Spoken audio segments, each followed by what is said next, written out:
Γεια σας. Γεια σας και καλώς ήρθατε στη Χαμένη Λεωφόρο και σε ένα ακόμα βίντεο της στήλης μας τα παρασάνταλα. Είναι μια στήλη, να θυμίσουμε, στην οποία αναλύουμε διάφορα πολιτισμικά έργα που δεν τιμούν και τόσο την ιδιότητά τους. Προς το παρόν, ό,τι έχουμε σχολιάσει ως τώρα στη στήλη μας είναι ταινίες και σειρές. Ναι. Γιατί προσφέρεται πάρα πολύ το πεδίο αυτό προφανώς. Ακριβώς. Είναι πολύ μεγάλη παραγωγή. Εύκολα μπορείς να παρακολουθήσεις κάποιο έργο. Έτσι, και να παρατηρήσεις πάρα πολλά πράγματα, γιατί συνήθως οι σειρές που κρατούν πολλά επεισόδια, Ιδίως σειρές, βέβαια. από ένα σημείο και μετά αρχίζουν και δίνουν οι ίδιες αφορμές για να μπουν σε αυτή τη στήλη, να τους κάνουμε την τιμή να τις εντάξουμε στο πάνθεον των παρασαντάλων. Και είναι μεγάλη τιμή για μια σειρά να ενταχθεί σε αυτή τη στήλη. Βεβαίως. Και έχουμε, να πω εδώ, ότι έχουμε τιμήσει και παλιότερες και πιο καινούργιες σειρές και παλιότερες και πιο καινούργιες ταινίες. Δεν έχει δηλαδή να κάνει με το Καμία χρόνο, σχέση. ούτε με τη χώρα παραγωγής. Αυτό θα έλεγα, και ελληνικές και ξένες. Δεν κάνουμε διακρίσεις εδώ. Όχι. Από την ώρα που είναι παρασάνταλο, είναι παρασάνταλο. Και στο σημερινό μας βίντεο θα σχολιάσουμε μια ελληνική σειρά Ακριβώς. άλλης δεκαετίας. Βεβαίως. Να πω εδώ ότι οι σειρές των παλιότερων δεκαετιών ήταν τζόγος, ήταν 50-50. Ή θα ήταν πάρα πολύ καλές, ή θα υπέπιπταν στο αμάρτημα του παρασαντάλιου ή μη παρασαντάλιου. Και να συμπληρώσω σε αυτό ότι παλιότερα, επειδή δεν είχαμε υπόψη μας ως θεατές πολλές σειρές, μπορεί να μην καταλαβαίναμε αμέσως. Φυσικά καταλάβαινες αν κάτι δεν σου πήγαινε καλά, αλλά δεν μπορούσαμε ίσως να το προσδιορίσουμε. Ακριβώς. Να πούμε βέβαια ότι παλιότερα δεν υπήρχαν και τα τεχνικά μέσα που υπάρχουν σήμερα και δεν αναφερόμαστε σε αυτό το κομμάτι αποκλειστικά. Καμιά φορά αναφερόμαστε γιατί παίζει ρόλο. Ναι. Αλλά δεν μπορούμε να κατηγορήσουμε μια σειρά που γυρίστηκε πριν από 30 χρόνια, ας πούμε, ότι δεν είχε, ξέρω εγώ, καλή φωτογραφία, γιατί ήταν διαφορετικά τα μέσα. Και ειδικά για αυτή τη σειρά που στην οποία θα αναφερθούμε απόψε. Ήταν τυχαίο αυτό που ανέφερα, δεν έχει. Και μόνο σε σπάσα όμως πολύ καλή, γιατί πρόκειται για μια σειρά η οποία από άποψη φωτογραφίας και παρουσίασης στην εποχή της πρέπει να έχει κάνει πολύ μεγάλη εντύπωση, γιατί χρησιμοποιούσε μέσα τα οποία ήταν τότε πρωτοποριακά. Ο φωτισμός, ο τρόπος που γινόταν η κινηματογράφηση ήταν ιδιαίτερος σε σχέση με τα άλλα έργα, δηλαδή είχε μια κινηματογραφική υφή. Όμως, επειδή τα μέσα ήταν διαφορετικά από τα τωρινά, αυτή η τεχνική και αυτό το αποτέλεσμα χάνει πάρα πολύ στις καινούργιες οθόνες, οι οποίες είναι μεγάλης ανάλυσης και ανομορφικές. Αυτό το λαμβάνουμε υπόψη μας και δεν είναι κάτι που, ας πούμε, είναι θέμα να γίνει παρασάνταλο. Όχι, δεν πρόκειται για αυτό το θέμα. Όχι. Ούτε για τον ήχο που βλέπω που γκρινιάζουν κάποιοι, γιατί και ο ήχος, λόγω παλαιότητας, αυτά τα πράγματα συνήθως είναι δεδομένα. Να πούμε επίσης, πριν να συνεχίσουμε με τη σειρά, ότι έχουν γυριστεί πάρα πολύ καλές ελληνικές σειρές στο παρελθόν και πολύ παλιότερα και από την εποχή στην οποία γυρίστηκε η σειρά που θα σχολιάσουμε σήμερα, και δεν έχει να κάνει αυτό με το χρόνο. Δηλαδή έτυχε η συγκεκριμένη σειρά, γυρίστηκε μια συγκεκριμένη χρονική στιγμή και για κάποιους λόγους που θα αναλύσουμε θεωρούμε ότι μπορεί να ενταχθεί στη στήλη τα παρασάνταλα. Είναι από εκείνες τις περιπτώσεις όπου υπάρχει ένα cast το οποίο είναι εξαιρετικό, όλοι οι συντελεστές είναι ένας και ένας, αλλά το αποτέλεσμα δεν έχει βγει εντάξει των συντελεστών του. Πρόκειται λοιπόν για τη σειρά Μαύρη Χρυσαλίδα, η οποία είναι κατασκοπική σειρά. Βλέπω βέβαια ότι τη χαρακτηρίζουν και κοινωνική. Μάλιστα. Ήταν σειρά στην οποία πρωταγωνιστούσε η Τζέννη Καρέζη και γυρίστηκε το 1990. Και είναι η τρίτη σειρά στην οποία εμφανίστηκε, τρίτη τηλεοπτική σειρά στην οποία εμφανίστηκε η Τζέννη Καρέζη. Είχε εμφανιστεί και σε άλλες δύο. Την Μαρίνα Βιέρη, που είχε γυριστεί το 1973 σε σενάριο της ίδιας, πολύ παλαιότερα, του Κώστα Καζάκου βεβαίως, και τη μεγάλη περιπέτεια, πάλι σκηνοθεσία του Καζάκου και σενάριο του Κώστα Μουρσελά, αλλά του συγγραφέα, το 73 μία, το 76 η άλλη. Δυστυχώς αυτές οι σειρές έχουν εξαφανιστεί από το αρχείο της ΕΡΤ. Πολλές σειρές που γυρίστηκαν τότε έχουν εξαφανιστεί, όπως και εκείνες που είχαν βασιστεί σε έργα του Ξενόπουλου, που ήταν από τις πιο ωραίες σειρές που έχουν γυριστεί. Καταπληκτικές, εμβληματικές θα ήταν. Και έχουν σωθεί νομίζω κάποια αποσπάσματα από κάποιες, έχω την εντύπωση ότι έχουν σωθεί από κάποιες μερικά επεισόδια. Ναι. αλλά δυστυχώς στο σύνολό τους δεν υπάρχουν και φυσικά είναι κάτι που δεν ξαναγίνεται αυτό. Ακριβώς, και δεν έχουν και επαναπροβληθεί αργότερα για να μπορούσε κάποιος να τις γράψει. Ναι, σωστό, ναι. Γιατί κάποιες σειρές του BBC που είχαν την ίδια μοίρα, επειδή τότε υπήρχαν τα βίντεο και κάποιες επαναπροβλήθηκαν, κάποιοι τις έγραψαν και σώθηκαν. Έσωσαν, ενώ αυτές δυστυχώς. Αυτή ωστόσο προβλήθηκε προφανώς πολύ αργότερα. Βεβαίως, παίζεται αυτή την εποχή στο Netflix και στο F3.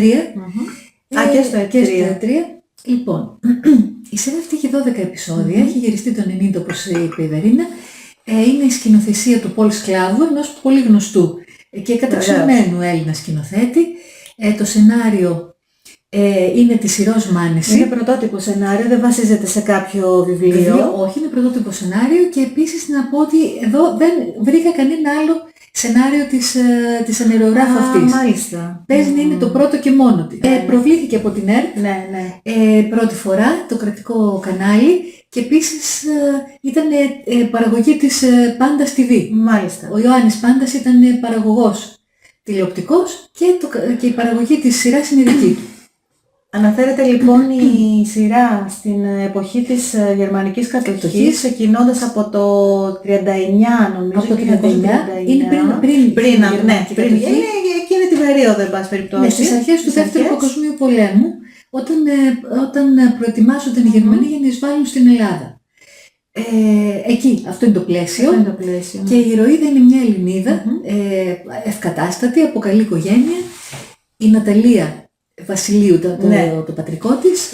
Τη γνωρίζουμε εμείς ως Ναταλία Φον Κράουζε, διότι έχει μετακομίσει από νέα σχετικά στην Γερμανία, έχοντας παντρευτεί έναν Βαρόνο Γερμανό. Να πούμε εδώ ότι μαθαίνουμε στα πρώτα επεισόδια ότι παντρεύτηκε πάρα πολύ μικρή, την παντρέψανε μάλλον πάρα πολύ μικρή, πολύ νεαρή ηλικία, με έναν Έλληνα, νομίζω ευκατάστατο άνθρωπο που ήταν και μεγαλύτερός της, με τον οποίο έκανε ένα παιδί. Στη συνέχεια χώρισε.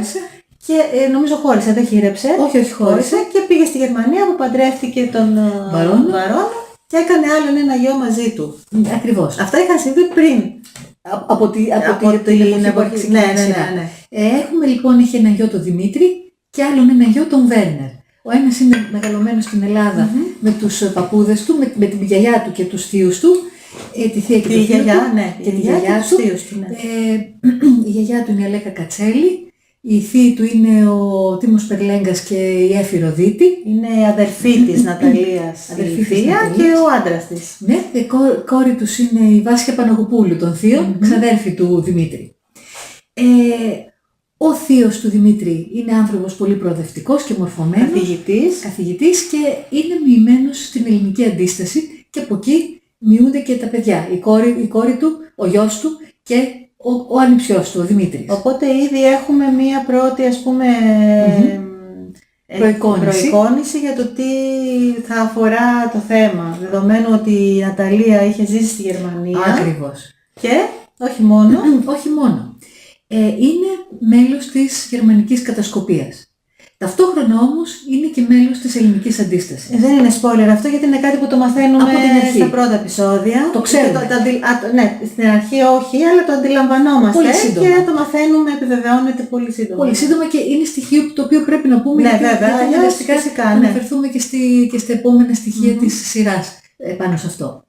Λοιπόν, η Ναταλία λοιπόν είναι κατάσκοπος, διπλή κατάσκοπος ουσιαστικά, και έχει καταφέρει να κερδίσει την εμπιστοσύνη όλης της γερμανικής ελίτ, την θεωρούν δική τους και ο γιος της έχει μεγαλώσει σύμφωνα με το ναζιστικό δόγμα και εμφανίζεται και όλες ντυμένος με τη στολή, γιατί προετοιμάζεται να μπει στο στρατό και να πολεμήσει στο Ανατολικό Μέτωπο. Να πω εδώ, γιατί νομίζω χρειάζεται, ότι μαζί με τη Μάριον είδαμε τα 3-4 πρώτα επεισόδια και μετά τα υπόλοιπα τα είδε η Μάριον. Τα είδα μόνη μου. Και θα μιλήσουμε φυσικά και για την κατάρα του 4ου επεισοδίου, με την οποία για την οποία έχουμε αναφερθεί και η Βερίνα μου είχε μιλήσει σε κάποιο, δεν ξέρω, σε βίντεο ή σε... Ναι, τέλος πάντων, θα τα πούμε μετά. Θα τα πούμε αυτά. Λοιπόν, πριν φτάσουμε στην κατάρα του 4ου επεισοδίου, τα 3 πρώτα, 3,5, γιατί και το 4ο μέχρι ένα σημείο καλά, είναι μια σειρά που βλέπετε άνετα, ευχάριστα, είχε ενδιαφέρον γιατί δείχνει τις διεργασίες αυτές που οδήγησαν στο πώς θα γίνει η γερμανική εισβολή.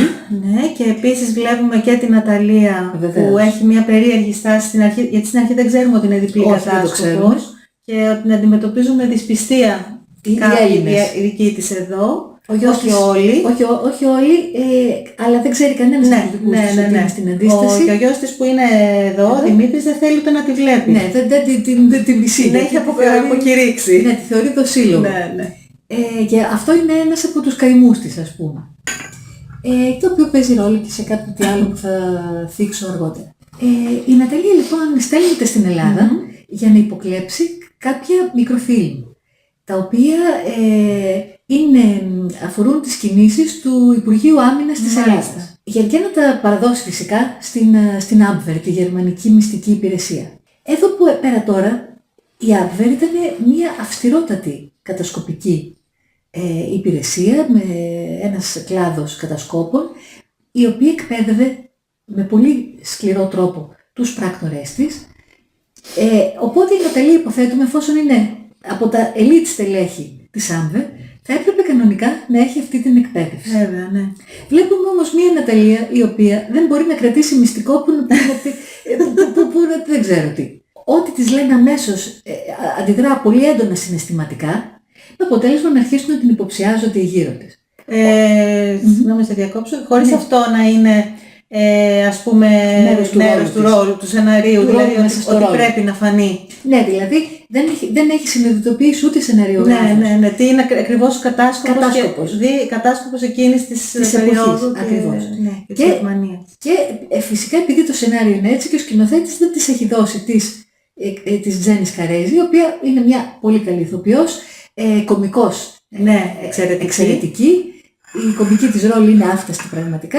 Στους δραματικούς ρόλους είναι πολύ θεατρική, την είχαμε δει και στο θέατρο. Είναι πολύ θεατρική. Στο θέατρο αυτό ταιριάζει. Ίσως και σε κάποιες ταινίες ταιριάζει. Επειδή είναι άλλη σχέση της παρουσίασης με το ρόλο. Βέβαια και αντιβάλλεται πολλές φορές να είναι πιο έντονη η ερμηνεία, γιατί είναι διαφορετική η θέση του θεατή. Ακριβώς. Ενώ στο κινηματογράφο και στην τηλεόραση που μπορεί να σου κάνει και κοντινό πλάνο και να σου δείξει και μια διαφορετική γωνία, δεν πολύ ταιριάζει αυτό το ύφος. Και ιδίως στην τηλεόραση. Που είναι μικρή οθόνη και όλα είναι στο θεατή μπροστά. Ναι.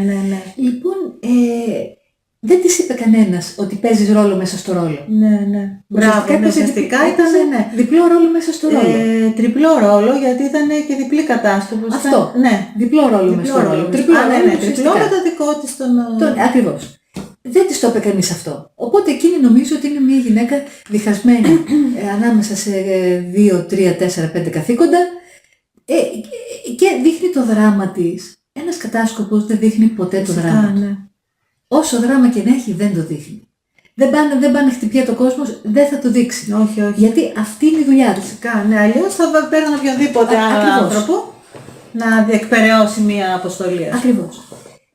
Ο Γιώργος Κυρίτσης που κάνει και αυτός έναν Γερμανό, το μαθαίνουμε από την αρχή, ότι είναι και αυτός αντιστασιακός, αλλά παριστάνει τον πιστό ναζί ταγματάρχη, έχει ακριβώς αυτό το προσωπείο, το poker face. Γιατί το ανέκφραστο του χαρτοπαίκτη. Ακριβώς σε ανθρώπους που είναι σε τέτοιες θέσεις, σε κατασκοπία, γενικά σε ό,τι έχει σχέση, εκτός από αυτό που η Μάριον έχει την δική εκπαίδευση και είναι πάρα πολύ εκπαιδευμένη, γίνεται επίσης και ψυχολογική εκπαίδευση, προγραμματισμός και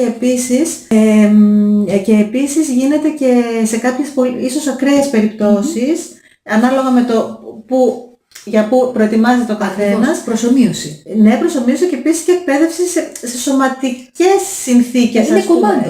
Ναι, και επίσης που να αντέχει και βασανιστήρια και πόνο και τραυματισμούς και να μην τραυματίζεται δηλαδή και να μην μπορεί μετά να αντιδράσει. Οπότε στο παραμικρό έχει γίνει εκπαίδευση, δηλαδή έχει προηγηθεί, υποτίθεται για το έργο, έχει υποτίθεται προηγηθεί μια πολύ μεγάλη προετοιμασία. Φυσικά και προσομοίωση καταστάσεων στις οποίες βλέπουν αν ο άλλος μπορεί να αντιδράσει. Δηλαδή, αν η Ναταλία αντιδρούσε έτσι στην εκπαίδευση, δεν είχαν όχι, δεν κάνει. Και για τα αντανακλαστικά τους...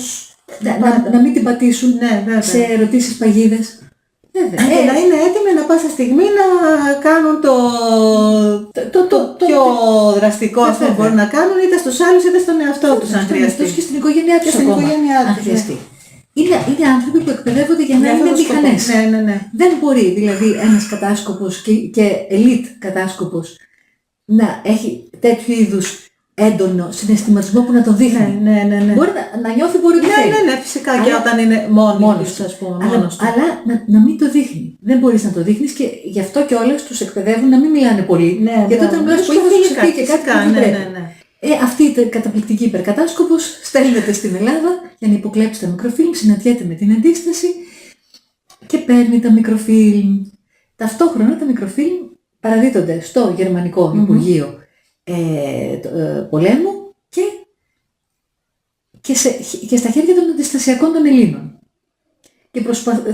Ταυτόχρονα. Ναι. Και προσπαθούν τώρα οι Γερμανοί να καταλάβουν ποιος στα κομμάτια έγινε αυτό. Μάλιστα. Τώρα από αυτή την κατάσταση, εγώ αν ήμουν Γερμανός αξιωματικός χτυπά ξύλο, το πρώτο που θα σκεφτόμουν θα ήταν ναύτη τότε. Ναι, μπράβο, ναι. Όμως εκεί πέρα είναι όλοι χάπατα προφανώς και δεν την υποψιάζονται. Κάποιος αρχίζει να την υποπτεύεται, γιατί δεν ήταν όλοι εντελώς χάπατα, κάποιος αρχίζει να συνδυάζει στοιχεία και εκεί αποφασίζει να ρίξει το φταίξιμο σε έναν άλλον Έλληνα που συνεργάζεται με τους Γερμανούς, τον οποίο φροντίζει ο συνταγματάρχης, τον οποίο υποδίδεται ο Κυρίτσης, ο αντιστασιακός συνταγματάρχης ουσιαστικά, φροντίζει, πολύ σύντομα το λέω αυτό γιατί είναι από τα πρώτα επεισόδια. Ο Κυρίτσης είναι ο αντιστασιακός. Είναι αντιστασιακός, μάλιστα. Φροντίζει να τον βγάλει από τη μέση για να μην αποκαλύψει την Ναταλία. Το οποίο δεν θα έπρεπε να χρειαστεί να γίνει καθόλου. Τέλος πάντων. Να πούμε εδώ ότι η Ναταλία είναι και φίλη, ερωμένη ενός στρατηγού του Κρούγκε, Φον Κρούγκε, τον οποίο υποδίεται ο Κώστας Καζάκος. Αυτός είναι ένας στρατηγός, ο οποίος είναι βέβαια αφοσιωμένος στην πατρίδα του και στην κατάσταση που κρατεί, αλλά όμως είναι και λογικός και σε συνθήκες που θα τον έπιανε κανείς την κουβέντα, θα τον έφερνε σε λογαριασμό. Δεν είναι δηλαδή ένας αδίστακτος κακούργος και εμποβόρος. Με αυτές τώρα τις συνθήκες, έχοντας δημιουργηθεί αυτή η κατάσταση, αρχίζουν οι Γερμανοί να εισβάλλουν στην Ελλάδα. Αγανακτούν γιατί δεν μπορούν να κάνουν καλά μια τόσο μικρή χώρα και μας υπενθυμίζεται διαρκώς ο ηρωισμός των Ελλήνων από τους Γερμανούς, ενώ στα πλάνα που αφορούν την ελληνική αντίσταση βλέπουμε κάτι σπίτια που είναι όλοι καθισμένοι κάτω και κλαίνουν. Δεν υπάρχει δηλαδή συνέπεια στις σκηνές μεταξύ τους. Ναι, δηλαδή από κάθε οικογένεια υπάρχουν ένας-δυο που τους πιάνουν οι Γερμανοί και τους κάνουν τόπια στο ξύλο για να ομολογήσουν, να πούνε ποιοι είναι οι υπόλοιποι. Δεν μιλάνε αυτοί, αλλά στα σπίτια τους βλέπεις ότι έτσι και πήγαιναν οι Γερμανοί και τους ρωτάγανε. Εσείς τι, θα τους πιάναν όλους και θα τους εξελευθρεύαν. Αρχίζει λοιπόν το πράγμα να μπαίνει στο δρόμο ολοταχώς του παρασάνταλου. Από το τέταρτο επεισόδιο. Το οποίο είναι κομβικής σημασίας. Να κάνω και πάλι μια παρένθεση. Νομίζω ότι είχα αναφέρει σε ένα άλλο βίντεο που είχαμε κάνει. Είχα αναφερθεί στο Squid Game, δεν το είχαμε σχολιάσει, απλά το είχα αναφέρει. Είχα κάτσει να το δω. Και στο τέταρτο επεισόδιο, μάλλον από το τέταρτο επεισόδιο και μετά, ήταν αδύνατον χωρίς να έχει κάτι που ας πούμε θα το χαρακτήριζες κακό ή οτιδήποτε. Υπήρχε κάτι που δεν μου τράβαγε καν το ενδιαφέρον να συνεχίσω και είδα και άλλοι άνθρωποι είχαν αυτή την εντύπωση ακριβώς από το τέταρτο επεισόδιο. Αυτό. Άρα υπάρχει κάτι. Υπάρχει κάτι. Υπάρχει κάτι. Εγώ πιστεύω... Μιλάω για την πρώτη σεζόν, μετά δεν είδα. Πιστεύω ότι είναι επειδή από το τέταρτο επεισόδιο και μετά αρχίζει και ξεχυλώνει το πράγμα. Μια σειρά να ολοκληρώνεται το πολύ σε 5-6 επεισόδια. Και αν δεν έχουν από την αρχή το πλάνο για το πώς θα πάει, είναι πρόβλημα. Πρόβλημα, πολύ. Γιατί όταν έχεις ένα πλάνο, ακόμα και αν χρειαστεί να βάλεις και άλλα πράγματα, να μεγαλώσει λίγο, εντάξει, κάπως στρώνει, αλλά αν δεν έχεις πλάνο και λες εντάξει, μια γενική υπόθεση θα γίνει αυτό και αυτό, δεν γύρευε μετά. Ναι, γιατί αυτό έγινε ακριβώς και σε αυτή τη σειρά. Από ένα σημείο και μετά άρχισε να δείχνει κάτι τεράστια πλάνα που κρατάγανε, ξέρω εγώ, ένα τέταρτο, στα οποία ή κάθονταν και δεν μιλάγανε, ή κλαίγανε, ή τους βασανίζανε, ή φέρναν βόλτες, ή η Καρέζη έκοβε βόλτες πάνω κάτω και μονολογούσε φιλοσοφώντας. Η δράση περιορίστηκε στα 3,5 πρώτα επεισόδια και μετά έπεσε κάθετα. Από ένα σημείο προς το τέλος άρχισε λίγο πάλι να παίρνει τα πάνω του και φάνηκε ότι ήταν εκεί που θα έπρεπε να πάει κατευθείαν. Δηλαδή. Αυτά. Τα μεσαία επεισόδια δηλαδή τα ξεχυλώσαν πάρα πολύ. Γίνονται λοιπόν και κάτι πολύ ωραία πράγματα, τα οποία ένας σημερινός θεατής που έχει δει και κάποια έργα και έχει και λογική φυσικά, αμέσως θα τα κλωτσούσε. Ας πούμε, ένα παράδειγμα. Γίνεται μια θεαματική τραπέτευση, τώρα θα κάνω spoiler, τέλος πάντων, θα κάνω λίγο spoiler, δεν πειράζει. Ο Ναζί αδελφός, βλέποντας τις θηριωδίες που κάνουν οι δικοί του, αρχίζει και μεταστρέφεται. Και ενώ ο γιος της θα το λέει ο Γερμανός. Και ενώ θα δείτε στις υποθέσεις που κυκλοφορούν του έργου ότι τα αδέρφια συγκρούνται μέχρι θανάτου, δεν συμβαίνει τίποτα τέτοιο. Μάλιστα. Βλέποντας λοιπόν ο αδελφός ο Γερμανοθρεμένος τι συμβαίνει. Και κάτι για αυτό θα σου πω μετά. Ναι. Τι ακριβώς συμβαίνει, αρχίζει να μεταστρέφεται. Τον πηγαίνουν επίτηδες στη φυλακή όπου κρατείται ο αδελφός του, βλέπει τι του έχουν κάνει και ενώ μέχρι τότε τα αδέρφια δεν είχαν σχέση σχεδόν καθόλου, δεν μπορεί να τον αφήσει έτσι και οργανώνει μια πολύ θεαματική τραπέτευση. Μάλιστα, του αδερφού, του αντιστασιακού. Λοιπόν, τώρα, βάζω ένα quiz. Υπάρχει ένας, προφανώς είναι εκπαιδευμένος στρατιώτης ο Βέρνερ, μπαίνει στη φυλακή και βλέπει ότι ο φρουρός που είχε υπηρεσία εκείνο το βράδυ είναι μεθυσμένος και παραπατάει. Και αυτό καταφέρνει και μπαίνει ανενόχλητος στα κελιά. Εκεί υπάρχουν δύο φρουροί, οπλισμένοι, πιο μέσα, τους οποίους εξουδετερώνει και ανοίγει την πόρτα και βγάζει τον αδερφό του έξω. Λοιπόν, τι θα έκανε ένας λογικός άνθρωπος? Εφόσον έχεις έναν άνθρωπο τραυματισμένο, ήταν σε κακή κατάσταση. Σε πολύ μαύρο χάρι. Ναι. Και έχεις ήδη έναν μεθυσμένο πάνω. Δεν τον τίνεις με τα ρούχα του φρουρού, του δίνεις και ένα όπλο να έχει να καλυφθεί. Και το βγάζεις έξω και το πηγαίνεις έξω ότι είναι μεθυσμένος. Είναι μεθυσμένος ο φρουρός. Εγώ αυτό θα έκανα και πολύ έξυπνο, και δεν είμαι καν κατάσκοπος. Ναι. Λοιπόν, όπως είναι, το βγάζει το κακομοίρη η Μιτσίτσιδο έξω, βέβαια υποτίθεται ότι τον έχουν κάνει μαύρο στο ξύλο το κακομοίρη, είναι όλος μέσα στα αίματα του παντελόνι του, είναι άψογο και φρεσκοσιδερωμένο, δεν προλάβανε αυτό να του κάνουν κάτι, εν πάση περιπτώσει, πάλι καλά φόργε παντελόνι. Πάλι καλά, ναι. Και τον βγάζει σε αυτή την κατάσταση έξω στον δρόμο νύχτα. Χωρίς να έχει φροντίσει να είναι κάποιος έξω να τίποτα. Τον βγάζει έτσι έξω και ο άλλος πάει κατευθείαν στο σπίτι του.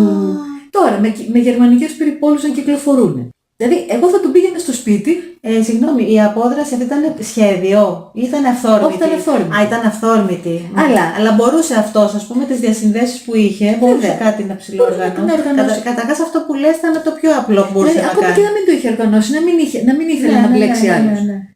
Έχεις το φρουρό εκεί πέρα. Αυτό ήταν το πιο απλό. Το σκεφτόταν οποιοδήποτε. Βέβαια, και γι' αυτό λέω. Βάζω quiz, θα το σκέφτονταν οι περισσότεροι που έχουν δει κανένα δυο έργα. Δηλαδή αυτό το πράγμα ήταν πάρα πολύ χοντρό. Ναι, όντως. Και να τον βγάλει τον άνθρωπο έτσι έξω θα το βλέπω, τη θεραπέτευση. Δεν υπήρχε περίπτωση. Ναι. Και πώς πέρασε, ας πούμε? Δεν ξέρω. Και πήγε μετά κατευθείαν στο σπίτι της ραβωνιαστικιάς του και χτύπαγε την πόρτα. Ο τραυματίας και ο άλλος. Το μαύρο, ο άλλος μετά πήγε και είπε ότι ο μεθυσμένος φρουρός τα έκανε. Ότι δεν έκανε καλή φύλαξη. Ναι, τα φόρτωσε αυτού. Ναι. Δεν τον είδανε οι άλλοι όταν τους επιτέθηκε, τον είδανε. Ποιος ήτανε? Οι φρουροί. Οι φρουροί νομίζω, ο ένας πρέπει να, γιατί τους μαχαίρωσε. Ο ένας πρέπει να πέθανε, ο άλλος δεν ξέρω τι έκανε. Οπότε φανταζόμαστε ότι μάλλον δεν τον είδανε. Μάλλον δεν τον είδανε, δεν καταλάβει αυτό που ακόμη πιο χοντρό. Ναι, αν τον είδανε ήταν ακόμα πιο χοντρό. Ναι. Ακριβώς. Υπάρχει και μια άλλη υπέροχη σκηνή, όπου συναντιέται η Ναταλία με τους αντιστασιακούς, τους Έλληνες. Είναι μια οργανωμένη αυτοί ξέρουν ότι θα συναντήσουν τη μαύρη χρυσαλίδα. Ως αντιστασιακή. Είναι οι περισσότεροι της εργατικής τάξης και μάλιστα μου έκανε πολύ μεγάλη εντύπωση που ο γιος της, παρόλο που εντάξει, ήταν μαζί με αυτούς τους ανθρώπους, έκανε παρέα. Δίνεται και μιλάει σαν ξωμάχος. Ενώ είναι μορφωμένος, μεγάλωσε με πιάνα και αγγλικά. Κοίταξε, η εργατική τάξη δεν σημαίνει απαραίτητα ότι ήταν αμόρφωτη. Ναι, φυσικά. Και οι υπόλοιποι, αυτός είναι δηλαδή σαν να έρχεται από την οικοδομή το πυλοφόρητο μυστρί. Εμφανίζονται λοιπόν οι αντιστασιακοί ντυμένοι ξωμάχοι και εμφανίζεται και η Ναταλία, υποτίθεται τώρα σε μυστική αποστολή, ντυμένη με τελευταία λέξη της μόδας, σαν χριστουγεννιάτικο δέντρο. Δηλαδή τι να πω. Ναι. Τι να πω. Εμφανίζεται λοιπόν έτσι, χωρίς να δίνει καθόλου στόχο, συναντιάται με τους στασιακούς και τη βλέπει και ο Γιώργος που ήταν και αυτός στην ομάδα και καταλαβαίνει ότι η μάνα του δεν ήταν. Δεν το ήξερε μέχρι εκείνη τη στιγμή. Δεν το ήξερε και εκεί που την έλεγε, την έφτιανε μπροστά της, ξαφνικά άρχισε η μάνα μου. Μάλιστα. Εγώ κρίντζαρα εκεί πέρα, εντάξει, διότι ό,τι και να είναι δεν αλλάζουν όλα με τη μία.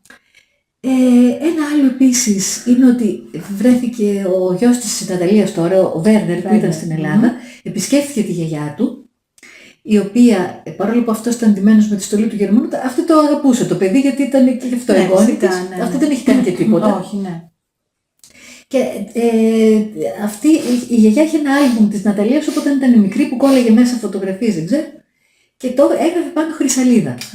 Μάλιστα. Ήταν το ψευδόνυμό της. Ναι. Λοιπόν, την εποχή που θα ήταν η Ναταλία Πιτσιρίκα, μιλούσαν ακόμα καθαρεύουσα. Δεν υπήρχε περίπτωση να λέει Χρυσαλίδα, θα λέγει Χρυσαλής. Χρυσαλής, ναι, σωστό. Ναι, είναι λεπτομέρεια, αλλά είναι σημαντική. Είναι σημαντική. Σημαίνει ότι δεν μελετήσανε αρκετά τις εποχές. Ναι. Έχουμε άλμπουμ της μαμάς μας που δεν είναι και πάρα πολύ. Ναι. Που έγραφε μέσα στην καθαρεύουσα. Ναι. Βέβαια, γιατί μιλάμε 39. Βέβαια. Η Ναταλία θα έχει γεννηθεί αρχές του αιώνα. Οπότε ναι. Στο άλμπουμ της μαμάς μας είναι γραμμένο στην καθαρεύουσα. Και πιο πριν ακόμα. Και πιο πριν. Και επίσης το ενδυματολογικό το έχουν προσέξει, αλλά ειδικά στη Τζέννη Καρέζη είχε δική της ενδυματολόγο από ό,τι φάνηκε. Το γράφει κιόλας. Το γράφει, ναι. Από κάποια μπουτίκ προφανώς ήταν. Και κοιτάξτε, και αυτό λεπτομέρεια είναι, αλλά παίζει ρόλο, γιατί μιλάμε για σειρά εποχής. Βέβαια. Κάποια κομμάτια, ας πούμε, της καρταρόπας της δεν ήταν εκείνης της εποχής, ήταν μεταγενέστερα. Ήταν το 80. Το 80, ναι. Αυτές οι βάτες. Ναι, και το στυλ αυτό που φόραγε. Ναι. Εντάξει, είπαμε λεπτομέρεια, αλλά παίζει ρόλο γιατί δεν μπορεί να σε βάλει εντελώς το κλίμα της εποχής. Ακριβώς, αρχίζεις και βγαίνεις, όντως. Ναι. Ή επίσης κάποια κτίρια που δεν υπήρχαν τότε. Αλλά εντάξει, αυτό δεν μπορούσαν να ξαναχτίσουν το χώρο. Κάνεις ότι δεν τα βλέπεις αυτά. Αν όλα τα άλλα ήταν οκ, ναι, ακριβώς. Ναι. Και φτάνουμε τώρα στο πικ του Παρασαντάλου, το οποίο είναι η τελική δραματική κορύφωση. Τώρα υποτίθεται ότι η Ναταλία έχει αναλάβει να εκτελέσει έναν Γερμανό αξιωματικό. Δεν θα το έκανε η ίδια, θα έβαζε 2 αντιστασιακούς φίλους της, συνεργάτες της, γιατί εκείνη θα ήταν, ας πούμε, το μέσο για να μπορέσουν αυτοί να φτάσουν εκεί, σε εκείνο το μέρος. Ναι, αυτή θα τους προμήθευε με τα όπλα και με τις οδηγίες. Τους έδωσε γραμμένες τις οδηγίες σε μπλοκάκι για να τους πιάσουν και να τις βρούνε. Και 2 όπλα τα οποία δεν είχαν σιγαστήρα. Η υπόψη είναι ότι θα γινόταν αυτή η εκτέλεση μέσα εν μέσω δεξίωσης. Όλοι ξέρουμε, ακόμα και εμείς δεν είμαστε κατάσκοποι, όταν παίρνεις οδηγίες, τις μελετάς, τις μαθαίνεις και μετά τις καταστρέφεις. Αυτοί τις είχαν μαζί και τις κοιτάγανε έτσι. Ας πούμε, σαν να ήταν λίστα με τα ψώνια, τι ξέχασα τη φυτίνη. Τέτοιο στυλ, ας πούμε. Το μισό κιλό φέτα γλαβρίτο. Αυτό, ακριβώς. Ναι. Το μοκτόνο. Λοιπόν, τους δίνει λοιπόν τα όπλα, χωρίς να φανεί καθόλου ότι τους τα έδινε. Ναι. Φαίνονταν από κάτι χιλιόμετρα μακριά, αλλά εν πάση περιπτώσει ήταν όλοι μεθυσμένοι στην εκδήλωση και χορεύουν. Μέσα στην εκδήλωση ξέρουν τα όπλα. Ναι, ήταν τα καρσόνια αυτή, ήταν ντυμένοι καρσόνια. Και δεν θα μπορούσαν να μπουν με τα όπλα. Δεν θα μπορούσαν να μπουν με τα όπλα. Αλλά θα μπορούσε να γίνει πιο διακριτικά αυτή η φάση. Λοιπόν, ναι, θα μπορούσε να γίνει, αλλά αυτή στάθηκε, ας πούμε, πήγε το καρσόνι κοντά της χωρίς να της φέρνει ποτό τίποτα και αυτή κάνει έτσι με την τσάντα της και ας πούμε, πες ότι δεν καταλάβουν ότι του δίνει όπλα, θα λέγανε ότι αυτή είναι τα κανατζούκια. Ναι, μπράβο, του κολλάει. Του πάσαρε το σημείωμα για να πάει μετά να τη βρει.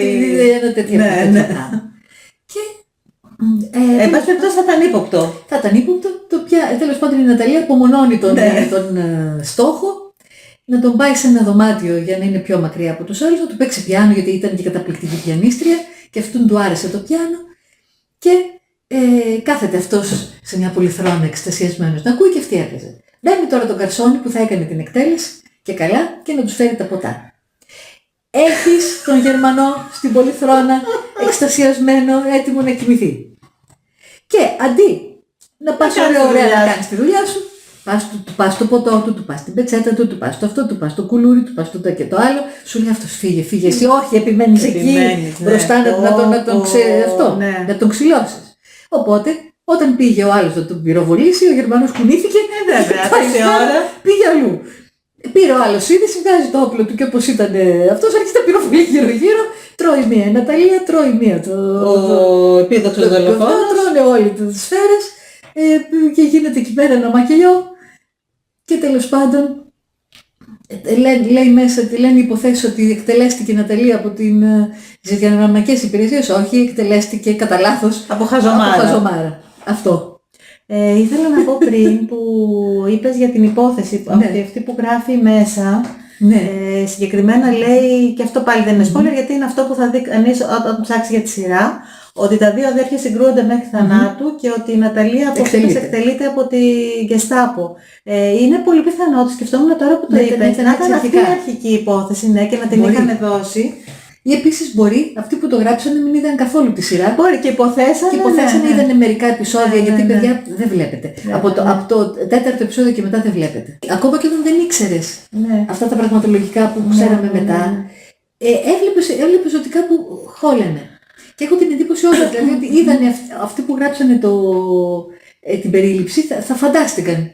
Ναι, ότι σου λέει τώρα Λινίτα που έχει μπλέξει έτσι, σίγουρα θα την εκτελέσει η Γκεστάπο. Ναι, γιατί λέει ότι κάπου αποκαλύπτεται ο ρόλος της, αλλά αποκαλύπτεται στον εραστή της, ο οποίος την αγαπούσε και από ό,τι έλεγε θα την πρόδιδε. Και το γιο της τον αγαπούσε σαν παιδί του και μετά φαίνεται ότι δεν πρόκειται αυτός να τους αποκαλύψει. Να έβρισκε ίσως κάποιον άλλο τρόπο να τους απομακρύνει. Ναι, γιατί ήθελε να τους διώξει. Ήθελε να τους γυρίσει πίσω για να μην κινδυνέψουν. Κοίταξε, το θέμα αυτό με τους κατασκόπους είναι πολύ γοητευτικό βέβαια για να ασχοληθεί κανείς. Το ξέρουμε και εμείς που έτσι γράφουμε. Βεβαίως. Και όσοι ασχολούνται με οτιδήποτε δημιουργικό. Και έτσι εξηγείται το πώς έχουμε αυτές τις γνώσεις. Ακριβώς. Ναι, όχι για άλλο λόγο. Μην νομίζει κανείς ότι τα ξέρουμε. Αλλά ψάχνουμε αναγκαστικά, και όχι μόνο αναγκαστικά, επειδή θέλουμε να έχουμε ενδιαφέρον, ας πούμε, για διάφορα πράγματα. Θέλουμε να έχουμε γνώση για τα διάφορα θέματα. Αλλά θέλει πολύ επεξεργασία και να το ψάξεις το θέμα. Αν θέλεις, όπως εδώ από ό,τι φάνηκε, θέλανε κάπως να ασχοληθούν, δηλαδή δεν ήταν απλά ένα πλαίσιο, ήταν μια κατάσκοπος και αυτό ήταν απλά στο background. Ήταν το θέμα. Γιατί ήταν η ιδιότητά της που έπαιξε ρόλο και καθόρισε, ας πούμε, την ιστορία σε ένα πολύ μεγάλο βαθμό. Και προφανώς δεν το ψάξανε αρκετά. Και βασικά αυτό, δεν της δώσαν να καταλάβει ότι έπρεπε να παίξει ρόλο μες στο ρόλο, το οποίο είναι δύσκολο. Βέβαια. Και επίσης είναι και κάτι που σκεφτόμουν όταν έλεγε στην ιστορία. Είχαν γυριστεί και παλιότερα ταινίες στο σπάμωρο κινηματογράφο, όχι πολλές, αλλά είχαν γυριστεί κάποιες ταινίες με θέμα κατάσκοπος. Η Βιουκλάκη, μια γυναίκα στην αντίσταση, νομίζω πάλι ήταν η Καρέζη. Αλλά μπορεί και εκεί να είχαν κάποια τέτοια θέματα. Αφενός ήταν μικρές οι ταινίες ακριβώς. Αφετέρου ότι το κοινό τότε δεν πήγαινε και χάζευε την ταινία στην κινηματογράφο, έβλεπε την Καρέζη, τη Βουγιουκλάκη, ας πούμε. Και τον ένοιαζαν τα πραγματολογικά. Τώρα θέλοντας και εμεί, τα βλέπεις αυτά. Όσο και να θες να τα παραβλέψεις, δεν γίνεται. Δηλαδή αν θέλει κανείς να δει. Γιατί η σειρά έχει και μια επίφαση ιστορική. Δείχνει επίκαιρα, δείχνει τέτοια πράγματα. Αν θέλει κανείς να δει, να έχει μια σφαιρική ιδέα για το πώς λειτουργεί η κατασκοπία και τι έγινε εκείνη την εποχή, πώς λειτουργούσαν οι υπηρεσίες οι γερμανικές, να δει τη νύχτα των στρατηγών και την υπόθεση ναι. Δηλαδή, αν δει αυτές τις δύο ταινίες, αυτό μπορούσαν να δουν, ήταν γυρισμένες αυτές τις ταινίες. Απλά να δουν τις ταινίες και πάνω σε αυτές να δουν κάποια στοιχεία. Να πορευτούν, ας πούμε, και η σεναριογράφος και η... Βέβαια, ακριβώς, γιατί αυτές οι ταινίες είναι υποδειγματικές. Στηρίζονται πάνω σε δεδομένα. Ας αντιγράφανε δύο σκηνές, ας πούμε, δεν είναι εδώ τώρα γίνεται αντιγραφή αυτό κατάφορη, ας πούμε, και δεν τρέχει τίποτα. Ήθελα να πω και πάνω, εντάξει, είναι λίγο, εντάξει, δεν είναι εκτός θέματος. Πάνω σε αυτή που περιέγραψε τη σκηνή που καθυστερούσε και ενώ μπορούσε να τον είχαν φάει και είχαν μια δουλειά να κάνουν, ας πούμε. Αυτό ακριβώς. Βρεθήκανε στις τέλειες συνθήκες. Βέβαια. Είχα και εγώ έχω μια παρόμοια φάση να περιγράψω, ας πούμε. Δεν είναι βέβαια παρασάνταλο η σειρά, Αλλά ούτε η σκηνή, αλλά έχει αυτό που λες, ήταν από το Walking Dead, που ήταν μια από τις σειρές που μου αρέσουν πολύ. Παρ' όλα αυτά υπήρχε ένα επεισόδιο που ήταν μάλιστα από τα πιο ωραία και έτσι αρκετά δυνατό. Ήταν στην τρίτη σεζόν, στο τέλος της τρίτης σεζόν. Δεν θα πω τώρα πολύ λεπτομέρεια, απλά να πω ότι αφορούσε μία από τις πρωταγωνίστρες, ας πούμε, εκείνης της σεζόν, που είχε μπλέξει με μία κοινότητα. Είχαν κάνει μια κοινότητα οι πρωταγωνιστές, ας πούμε, και ζούσαν μέσα σε μια φυλακή για να προστατευτούν από το zombie apocalypse και αυτή είχε χαθεί. Είχαν χάσει είχε γίνει τέλος πάντων κάτι στο τέλος της προηγούμενης σεζόν, την είχαν χάσει, νομίζαν ότι την είχαν φάει τα zombie, δεν την είχαν φάει τα zombie και μετά από διάφορες, ας πούμε, περιπέτειες που είχε και αυτή, κατέληξε σε μια άλλη κοινότητα που είχαν δημιουργήσει κάποιοι άλλοι, που είχε την επίφαση ότι ήταν πολιτισμός. Μάλιστα. Είχαν βρει ένα μέρος, ας πούμε, που δεν είχε καταστραφεί, το είχαν περιφράξει με τα τέλος πάντων και υπήρχε ένας άνθρωπος εκεί, ο Governor, όσοι έχουν δει τη σειρά το ξέρουν, δεν ξέρουν για τι πράγμα μιλάω. Ήταν ο Governor ο οποίος έδινε την εντύπωση γενικά ότι τους φρόντιζε για όλους, αλλά στην πραγματικότητα ήταν ένας πάρα πολύ κακός. Είχε γίνει λόγω των συνθήκων βασικά και αυτός, δεν ήταν ότι γεννήθηκε κακούρκος, τέλος πάντων δεν είναι της παρούσης. Και αυτή η κοπέλα τέλος πάντων βρέθηκε εκεί, έμπλεξε με όλο αυτό, στην αρχή τον πίστευε ότι ναι, τα έφτιαξε νομίζω και μαζί. Μάλιστα. Εν τω μεταξύ αυτός είχε και δούλευε για αυτό έναν επιστήμονα που δούλευε για λογαριασμό του και ήθελε να βρει έναν τρόπο να κάνει τα ζόμπι να ξαναγίνουν άνθρωποι γιατί έλεγε ότι από τη στιγμή που υπάρχει κάτι στο μυαλό τους που δεν έχει καταστραφεί, μπορεί να χρησιμοποιηθεί. Γιατί αυτός είχε μια δική του τραγική οικογενειακή ιστορία που δεν μας αφορά τώρα, αλλά από αυτό ήταν το κίνητρό του. Ναι, κατάλαβα, ήθελε κάποιο δικό του άνθρωπο να τον ξανακάνει άνθρωπο. Μπράβο, την κόρη του συγκεκριμένα, που την είχε ζόμπι μέσα κάπου κλεισμένη τέλος πάντων και της φερόταν σαν να ήταν κανονικό παιδί, γιατί του είχε στρίψει προφανώς. Εντάξει. Εν πάση περιπτώσει αυτή η κοπέλα έμπλεξε με αυτόν, τον πίστευε στην αρχή ότι είχε καλές προθέσεις, κάποια στιγμή κατάλαβε ότι ναι και αυτός εντωμεταξύ μαθαίνοντας από αυτήν νομίζω κιόλας για την ύπαρξη της άλλης της κοινότητας και βλέποντας ότι η δική του κόντευε να καταρρεύσει, ήθελε να πάει να καταλάβει, αλλά θα μπορούσαν ας πούμε να συνεργαστούν και να είναι όλοι μαζί, αλλά αυτός δεν ήθελε να από πάνω. Και τέλος πάντων έμπλεξε πάλι αυτή. Κατάλαβε αυτός ότι ήταν διπλή κατάσκοπος σαν τη Τζέννη, την Ναταλία και τέλος πάντων κάποια στιγμή γίνανε διάφορα πράγματα. Αυτή συμμάχισε με τον επιστήμονα για να καταφέρουν κάπως αυτό να τον ρίξουν τον Governor, τους κατάλαβε και τους δύο και έφτασε στην κατάληξη ας πούμε και την πήγε αυτήν σε ένα δωμάτιο που είχε και βασάνιζε τον κόσμο με σκοπό να την καθαρίσει. Ναι. Να την αναγκάσει να του πει πού ήταν το μέρος αυτό τέλος πάντων που ήταν οι άλλοι και διάφορες άλλες τομές, τώρα δεν θυμάμαι καλά. Να την βγάλει πίσω. Αλλά σκέφτηκε κάτι πολύ σατανικό για να το κάνει αυτό. Ναι. Έχοντας καταλάβει ότι και ο επιστήμονας είχε στραφεί εναντίον του, τον πήγε εκεί, τον χτύπησε πάρα πολύ άσχημα, τον μαχαίρωσε. Και είχε σκοπό, τους άφησε εκεί και τους δύο, ήξερε ότι αυτός θα γίνει ζόμπι, αυτή ήταν δεμένη, δεν μπορούσε να αμυνθεί, για να πάει να τη φάει. Τώρα ποιο είναι το θέμα, ότι έβαλε νομίζω αυτόν να τη δέσει την κοπέλα, τον επιστήμονα. Αυτός όπως την έδαινε, έριξε κάτω στα πόδια της μια πένσα, για να μπορέσει να λυθεί. Και τους κλείδωσε μετά αυτός μέσα, ο άλλος αργοπέθανε ας πούμε και μιλάγανε μεταξύ τους, ενώ αυτή προσπαθούσε να πιάσει την πένσα με τα πόδια της, γιατί αυτός δεν μπορούσε. Και εκεί που μιλάγανε, ας πούμε, ξέρεις, αυτή το μεταξύ είχε προέλθει από μια ομάδα που είχε ζήσει το zombie apocalypse στο πετσί της, ας πούμε, το είχε ζήσει. Ήξερε ότι αυτός ήταν θέμα χρόνου να γίνει ζόμπι και καθόταν και του μίλαγε, πήγαιναν, έψαχνε να βρει, ήταν κάτω η πέστα, έψαχνε να τη διάσει, της έλεγε κάτι αυτός, μισοπεθαμένος, αχ σταμάτα για αυτή να ψάχνει. 10 ώρες, δηλαδή λες τόση ώρα. Θα είχε λυθεί, θα τον είχε πάρει μαζί, βέβαια εκεί που ήταν χτυπημένος δεν μπορούσε να... Θα είχε φύγει αυτή. Αλλά θα είχε φύγει αυτή, ναι. Αυτά είναι αυτά, ναι. Και ενώ ήταν ωραία σκηνή, γιατί ήταν και αυτοί οι δύο, ας πούμε, είχαν πολύ χημείο, δεν είχαν σχέση μεταξύ τους, αλλά ήταν πολύ ωραία σκηνή. Και πολύ ωραίοι χαρακτήρες και οι δύο. Και εντάξει, λίγο το παρέβλεπες γι' αυτό, επειδή ήταν πολύ ωραίο γενικά. αλλά δεν μπορούσες να μην το παρατηρήσεις αυτό το πράγμα. Ξέρεις, αυτό το ξεχύλωσαν, γιατί δεν είχαν τι άλλο να ξεχυλώσουν. Και ξεχύλωσαν αυτή τη σκηνή. Το οποίο δραματουργικά είναι πολύ μεγάλο λάθος. Ναι, τώρα αν ήταν ταινία, ας πούμε, θα ήταν 2 λεπτά. Και ούτε. Ναι. Γιατί θα της έλεγε 2 λόγια, ας πούμε. Χάνεις το momentum. Και ο θεατής χάνει το momentum. Και αυτό που είπες, ας πούμε τώρα, αυτή η κατάσκοπη. Αυτός ήταν έτοιμος να κάνει ανα πάσα στιγμή φόνο. Και τον έβλεπε τον άλλον που ήταν αμέριμνος και χάζευε. Ναι, δηλαδή ήταν έτοιμος για φόνο και του πήγαινε το αυτό. Έπρεπε να του πάει όλη την ευθύνη. Δεν υπήρχε λογική, ας πούμε, γιατί καθυστερούσε. Όχι. Αυτή ήταν μόνη τους δεν ήταν μαζί με τον υπόλοιπο. Όχι, μόνοι εκεί μέσα μπορούσαν να κάνουν οτιδήποτε. Και οι δυο μαζί και οι δυο κατάσκοποι εκπαιδευμένοι. Θα τον κάνανε τον άλλο που. Δεν θα καταλάβαινε από πού τίποτα. Γιατί καθόταν στην Πολυθρόνη, είχε κλείσει τα μάτια και εκστασιαζόταν. Αυτή έπαιζε το Ραχμάνινοφ. Εν τω μεταξύ αυτός, από ό,τι είπες, λέω γιατί εγώ δεν τα είδα αυτά τα επεισόδια, μου τα αφηγήθηκε η Μάριον μετά. Αυτός τους κατάφερε μια χαρά μετά με το που άρχισε να ρίχνει στην τύχη. Γιατί αυτός προφανώς είχε εκπαιδευτεί κανονικά. Αυτός τελικά σκοτώθηκε. Ναι. Σκοτώθηκε. Ποιος τον σκότωσε? Νομίζω. Κάποιος από τους άλλους. Έχω την εντύπωση ότι τον πυροβόλησε ο γιος της Καρέζη, ο Βέρνερ.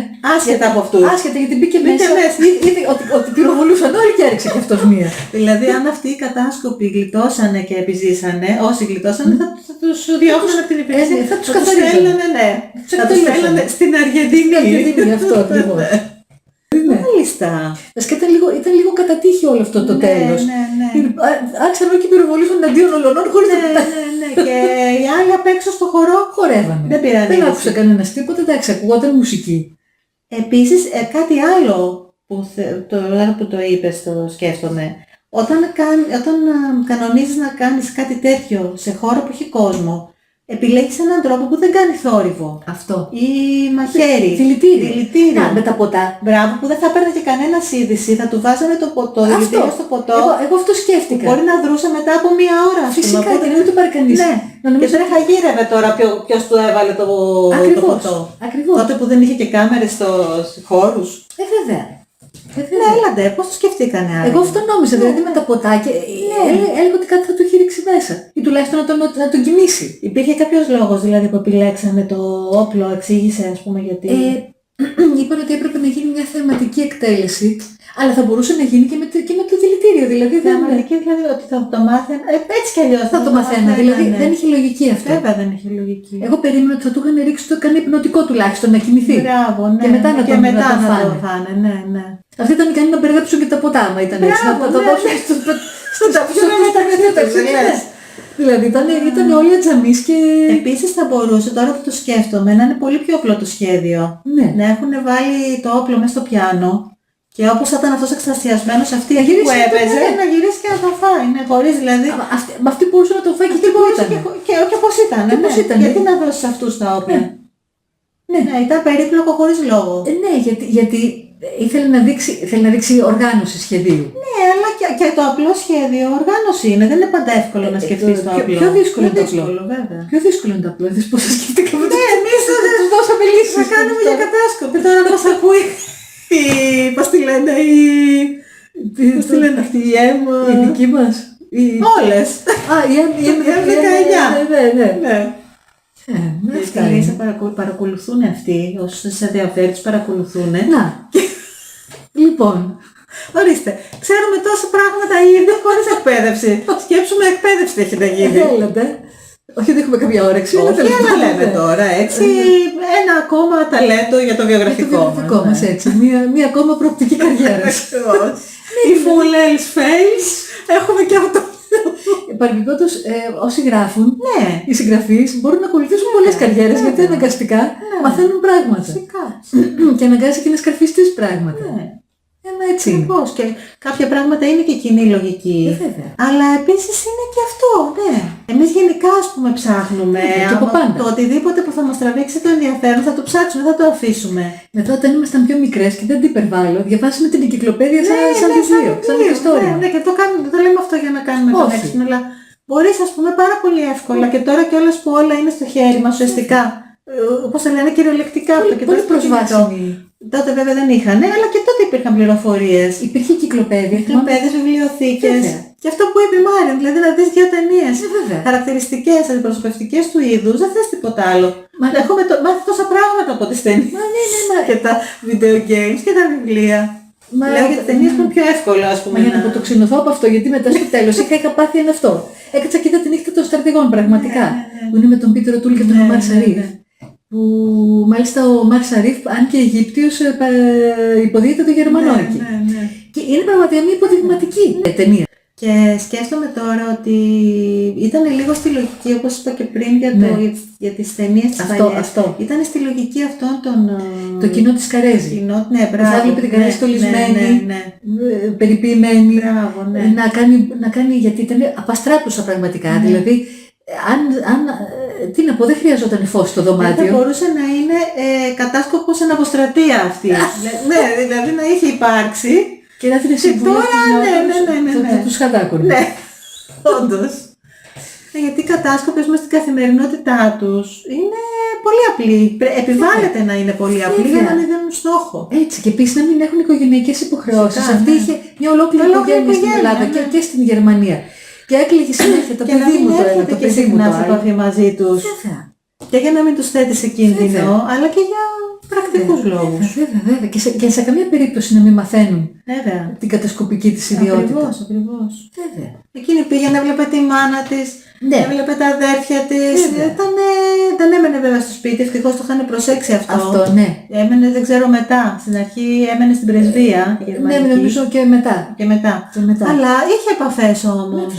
Είχε κοινωνικές επαφές και είπες ότι τη χαρακτήρισε κοινωνική σειρά. Κοινωνική σειρά, όχι κατασκοπική. Πώς δένουν τώρα αυτά είναι το θέμα. Κοινωνική κατασκοπική σειρά. Δηλαδή, ποια είναι η λογική. Δεν ξέρω. Βασικά δεν μπορούσαν να το εντάξουν σε κάποιο γνωστό είδος στην Ελλάδα τότε. Ναι, μπράβο, είναι και αυτό. Κατασκοπική ταινία. Αλλά μπορούσε να είναι το breakthrough, ας πούμε. Το breakthrough και δεν μπορούσε να είναι μυστηρίου. Μπράβο, ναι. Όχι κατασκοπική, γιατί. Αλλά βασικά είναι ότι τελικά, ενώ ξεκίνησε να είναι ο πυρήνας η κατασκοπία, κατέληξε να είναι στο τέλος μια αφορμή για να βλέπουμε άλλους να κλαίνουν, άλλους να χτυπιούνται, άλλους να χορεύουν. Μία κάλκη λεπτομέρεια, όχι άσχημη, είναι ότι έχει γράψει ο Χατζηνάσιος για αυτή τη σειρά ένα τραγούδι γερμανικό, τα χάρτινα λουλούδια, Blumen and Papier, που το τραγουδάει η Εύα Στυλάντερ, η οποία είναι μια Σουηδέζα ηθοποιός και τραγουδίστρια που ζει στην Ελλάδα. Και μάλιστα έχει διπλό, όχι μέσα στο έργο, κάνει δύο τραγουδίστριες. Με διαφορετικό και αμφίεση κάθε φορά. Υποτίθεται ότι είναι άλλο πρόσωπο. Και τη μουσική που ακούγεται στους τίτλους, νομίζω μετά την έκανε τα τραγούδια. Ο Χατζηνάσιος είναι πολύ γνωστή. Πολύ γνωστή. Και μάλιστα κάποιο μοτίβο που επαναλαμβάνεται μέσα στη σειρά το έχει δανειστεί από την άρια του Καβαραντόση στη Τόσκα. Μάλιστα. Ο Χατζηνάσιος ήταν συνθέτης. Ναι, το μελέτησε. Το μελέτησε το πράγμα. Και δεν είναι τυχαία η επιλογή του. Βέβαια. Από την Τόσκα. Ναι. Η οποία να πω ένα μικρό τρίβιο. Η Τόσκα δεν διαδραματίζεται εκείνη την εποχή προφανώς, γιατί είχε γραφτεί πολύ παλιότερα, αλλά αναφέρεται. Τέλη 19ου του Τζιάκομο Πουτσίνι, γνωστή όπερα, αναφέρεται σε μια περίπτωση που έχει σχέση ωστόσο, που έχει συλληφθεί κάποιος άνθρωπος που είναι αντιστασιακός σε άλλη χρονική περίοδο από έναν πάρα πολύ σαδιστή διευθυντή αστυνομίας, κάτι τέτοιο. Ναι, ήταν την εποχή που ήταν υπό Αυστριακή κατοχή Ιταλία. Και σε μια σχετικά πρόσφατη παράσταση είχε μεταφερθεί στην εποχή της κατοχής. Γιατί έχει πάρα πολλά στοιχεία. Βέβαια, ναι. Γιατί και εκεί ο αστυνομικός ήταν συνεργάτης των κατακτητών.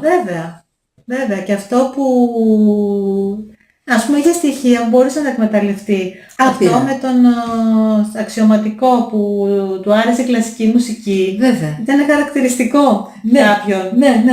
Όντως, και θα μπορούσε αυτό να το εκμεταλλευτεί ακόμα περισσότερο. Βασικά είναι αυτό που είπες όμως. Ότι απευθυνόταν στο κοινό της Καρέζη που την ξέρουν από τις ταινίες, οι οποίες οι ταινίες είχαν μια απλοϊκότητα εκείνες.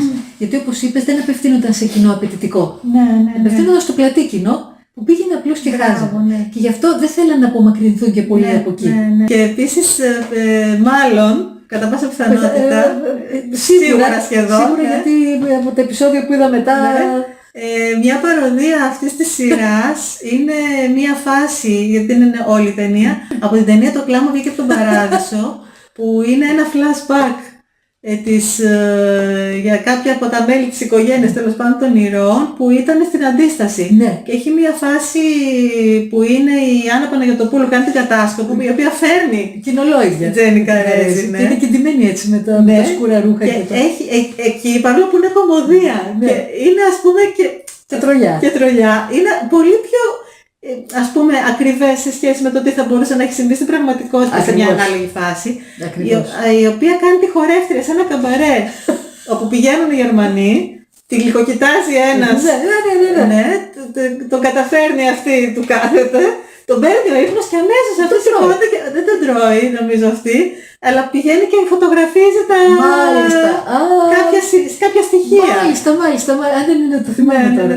Δεν νομίζω ότι τον τρώει. Να, ορίστε. Αλλά ήταν τόσο απλό και τόσο εύκολο, ας πούμε. Αυτό κάνανε οι κατάσκοποι. Ναι, ακριβώς αυτό. Ναι.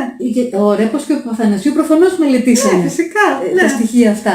Αλλά αυτό παρόλο που ήταν πολύ μικρή σκηνή και αστεία. Τα είπε όλα. Ναι. Τα είπε όλα. Η κομμωδία πολλές φορές είναι πολύ σοβαρότερη. Ναι, ακριβώς, και επειδή δεν έχουν ας πούμε απαραίτητα πώς να το πω, την ακρίβεια την πραγματική. Ναι, αλλά παρόλα αυτά καταλήγει να είναι πιο ακριβές τελικά το αποτέλεσμα. Ναι, γιατί για να σατιρίσεις κάτι πρέπει να το ξέρεις καλά. Ναι. Δεν μπορείς, ας πούμε, να εδώ σε αυτά τα δράματα κάνανε και λίγο ότι τους κατέβαινε. Ναι. Για να σατιρίσεις όμως κάτι πρέπει να το ξέρεις. Βέβαια, ξεπερνάς το στοιχείο το δραματικό και στηρίζεσαι στα πραγματολογικά. Ναι. Να, γιατί δεν την βάζανε τη Βαρώνη να φλερτάρει τον φιλόμουσο αυτόν. Ναι, έλατε. Δεν έγινε τέτοιο πράγμα. Όχι. Θα ήταν το πιο λογικό. Εκτός αν ο φιλόμουσος είχε άλλα ενδιαφέροντα, οπότε υπήρχαν όμως εναλλακτικές. Πώς? Αν δεν ήταν η Βαρώνη. Κοίταξε, μπορούσε να του ρίξει το γιο της για τον οποίο άφηνε υπόνοιες στο σενάριο. Οπότε ναι. Οπότε υπήρχε λύση και σε αυτή την περίπτωση. Βέβαια. Από ό,τι φάνηκε ο γιος προς το τέλος άρχισε να πηγαίνει με τα νερά της. Να. Τελικά τι έγινε με τα αδέρφια? Τα αδέρφια που συγκρούστηκαν μέχρι θανάτου σύμφωνα με το... Αυτό που λες θα ήταν ενδιαφέρον, αλλά να σου πω όμως, θα ήταν και λίγο στάνταρ αυτό. Να συγκρουστούν μέχρι θανάτου. Γινόταν αυτά τα πράγματα. Έχουμε και στις οικογένειές μας πολλοί άνθρωποι που οι γονείς τους και οι γενικά οι προγονείς τους ζήσαν εκείνες τις εποχές. Υπήρχαν μέσα στις οικογένειες συγκρούσεις τέτοιες και δυστυχώς με άσχημα αποτελέσματα. Αλλά εδώ θα ήταν λίγο overkill. Θα ήταν λίγο overkill γιατί τον έδειξε από την αρχή το γιο, τον Γερμανό. Ότι δεν ήταν... οπότε τα βρήκανε στο τέλος. Στο τέλος πήγε και τον είδε. Αν είπες ήδη, τον είχε ήδη βοηθήσει να παιδεύσει, οπότε... Αν δεν είχαν μιλήσει και πήγε και τον βρήκε στο σπίτι και του είπε ότι θα έφευγε ο γιος ο αντιστασιακός, θα πήγαινε στο βουνό και του λέει έλα και εσύ μαζί μου, του λέει το άλλο και του λέει κοίταξε ακόμα, γιατί ακόμα, εντάξει αυτό ήταν ψυχολογημένο. Δεν μπορούσε στα καλά τα φυσικά, πάλι καλά. Πάλι καλά, όχι αυτό εντάξει. Και γι' αυτό λέει έπρεπε να τα μαζέψουν τα μεσαία και να πάει κατευθείαν εκεί. Και του λέει κοίταξε λίγο να στανιάρω και εγώ να ισιώσω και θα έρθω να σε βρω. Και σκέφτομαι τώρα ότι κι ας ήταν ο τίτλος η Μαύρη Χρυσαλίδα ας πούμε, θα είχε ίσως πιο πολύ ενδιαφέρον επειδή αυτή ήταν ήδη... Να εστιάσει τα παιδιά. Ναι, επειδή αυτή ήταν ήδη ας πούμε κατάσκοπος χρόνια και να φανούν οι επιπτώσεις που είχε αυτό στη γενιά την επόμενη. Ναι. Αυτό θα έχει πιο πολύ ενδιαφέρον παρά να εστιάσει. Βέβαια, ακριβώς. Γιατί είχε πολύ ενδιαφέρον αυτό με τα παιδιά όντως. Ναι. Και επίσης και η νέα γενιά, παρόλο που προσπαθούσαν να τη φανατίσουν, δεν ήταν, υπήρχαν και φανατισμένα παιδιά, φυσικά, αλλά ας πούμε ο γιος αυτής που είχε μορφωθεί, είχε μεγαλώσει σε σπίτι που υπήρχαν τέχνες, υπήρχε ας πούμε, αγάπη για τις τέχνες και τα γράμματα, δεν ήταν κολλημένος. Όσο ερχόμαστε προς τη σύγχρονη εποχή, ήταν διαφορετικά οι γονείς ας πούμε τότε, η Ναταλία ξέρω εγώ, είχε πιο πολύ σχέση με τη γενιά, με τις γενιές της προηγούμενης, ενώ τα παιδιά πηγαίνανε προς την άλλη δεκαετία. Βέβαια. Οπότε ήταν διαφορετική η κατάσταση. Βέβαια. Υπάρχει κάτι άλλο που είναι λίγο, πώς λέμε εμείς η νεολαία τώρα, cringe. Λοιπόν, και άλλο ένα πραγματολογικό λαθάκι. Μικρό, αλλά από αυτά που συμπληρώνουν ένα σύνολο έτσι λίγο σοβαρό. Το γιος, ο αντιστασιακός, τα φτιάχνει με μια κοπέλα, η οποία παρόλο που είναι κόρη μπουζουξή παίζει πιάνο, εντάξει, αυτό θα μπορούσε. Είναι του κονσερβατουάρ. Μπετόβεν και μπουζούκι. Μπετόβεν και μπουζούκι, δύο σε ένα. Τέλος πάντων, εντάξει, η κοπέλα παίζει το πιάνο της, είναι από μουσική οικογένεια, επειδή και αυτή είναι νέα γενιά. Μπράβο, ναι. Είναι πιο προχωρημένη από τον πατέρα της. Είπες ο αντιστασιακός. Λοιπόν, η κοπέλα αυτή, γιατί αυτός πηγαίνει στο μέτωπο και πολεμάει κιόλας και γυρίζει τραυματίας, του δίνει για ενθύμιο, γιατί έχουν αραβωνιαστεί πριν αυτός πάει στον πόλεμο, του δίνει για να έχει μαζί του μια καρφίτσα πεταλούδα που είχε. Και αυτή τον σώζει η πεταλούδα. Όταν του ρίχνουν, τον σώζει η πεταλούδα γιατί το φορούσε στην τσέπη του και έφαγε τη σφαίρα η πεταλούδα. Τέλος πάντων, λοιπόν, έχει σχέση η Χρυσαλίδα με την πεταλούδα. Ναι, φυσικά. Και επειδή και η μάνα του έπαιζε πιάνο και η κοπέλα έπαιζε πιάνο, ήταν λίγο αυτή σαν υποκατάστατο της μάνας του. Και όμως λέει ότι ταυτίζεται η Χρυσαλίδα με την πεταλούδα που δεν ταυτίζεται. Όχι, βέβαια. Η Χρυσαλίδα είναι η κάμπια. Φυσικά, παρά το όνομά της, παρά το όνομα ας πούμε της... Και θα μπορούσε αυτό να το εκμεταλλευτεί πάρα πολύ τώρα που το σκέφτομαι. Όχι, γιατί η Χρυσαλίδα είναι που είναι στο κουκούλι μέσα, ενώ η πεταλούδα είναι η πεταλούδα, είναι αυτό που γίνεται μετά. Και η Χρυσαλίδα επειδή ήταν κατάσκοπος, ας πούμε, αλλά δεν ξέρω αν το συσχετίσαν έτσι. Τη Χρυσαλίδα το λέγανε το ερμηνεύμα πεταλούδα, που δεν είναι το ίδιο πράγμα καθόλου. Γιατί η Χρυσαλίδα ακούγεται πιο ωραίο, αλλά η Χρυσαλίδα είναι η κάμπια μέσα στο κουκούλι. Δεν είναι όμορφη η Χρυσαλίδα. Και αυτό θα είχε νόημα σε σχέση με το ότι αυτή ήταν κατάσκοπος που δεν φαίνεται. Ακριβώς. Αλλά δεν νομίζω ότι το σκεφτήκανε. Δεν νομίζω κι εγώ, δεν νομίζω, γιατί θα το τονίζανε κάπως περισσότερο αν ήταν. Ναι, γιατί αν ήταν Χρυσαλίδα θα ήταν καλυμμένη. Αυτή που την πεταλούδα έπαιξε ρόλο γενικά. Μόνο που δεν σκοτώθηκε στον πόλεμο ο αδερφός. Ναι. Και το cringe ποιο ήτανε? Το cringe ήταν που ήταν πολύ υπερβολικό αυτό, δηλαδή ήταν πολύ in your face. Κατάλαβα, ναι. Ήταν πολύ in your face. Ναι. Δηλαδή αυτό μπορούσε να το χαρίσει η μάνα του. Μπράβο, εκεί και θα είχε νόημα. Γιατί λίγο εκεί το... Βασικά δεν είχε συνέπεια στη σημειολογία του αυτό το έργο. Ναι. Προσπαθούσε να έχει μια σημειολογία και ήταν η σημειολογία all over the place. Δηλαδή λίγο από εδώ, λίγο από εκεί, λίγο από εκεί και λίγο σου αποσπούσε την προσοχή. Δεν ήταν εκεί για να επικεντρώσει την προσοχή σου. Ναι. Κοίταξε, όπως είπαμε και στην αρχή, οι σειρές έχουν θέμα δυστυχώς. Πολύ μεγάλο. Όχι περισσότερες, αρκετές δυστυχώς. Ειδικά όταν τραβάνε πολλά επεισόδια. Δηλαδή, εγώ προτιμώ να βλέπω κάποιες μικρές που έχει το BBC, 3-4 επεισόδια, το πολύ 6. Το πολύ, ναι. Ή καμιά φορά 8 που είναι πιο μικρά.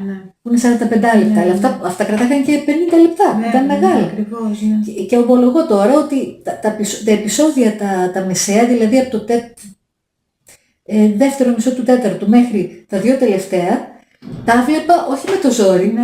Ναι. Σηκωνόμουν, έβαζα καφέ, έβαζα νερό, έκανα βόλτες, έφευγα, ξαναγύριζα. Δηλαδή δεν σε κρατάει να κάτσεις να το δεις. Και εγώ το ίδιο έκανα όταν έβλεπα το Black Sail. Σχολιάσαμε στο προηγούμενο επεισόδιο των Παρασάνταλων και εκείνο ήταν και 4 σεζόν. Και αυτό ήταν μεγάλα τα επεισόδια.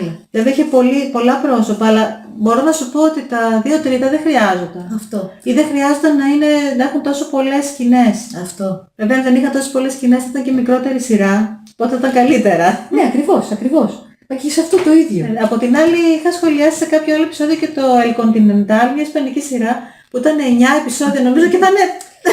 Οπότε δεν έχει σωτηρία. No hope left.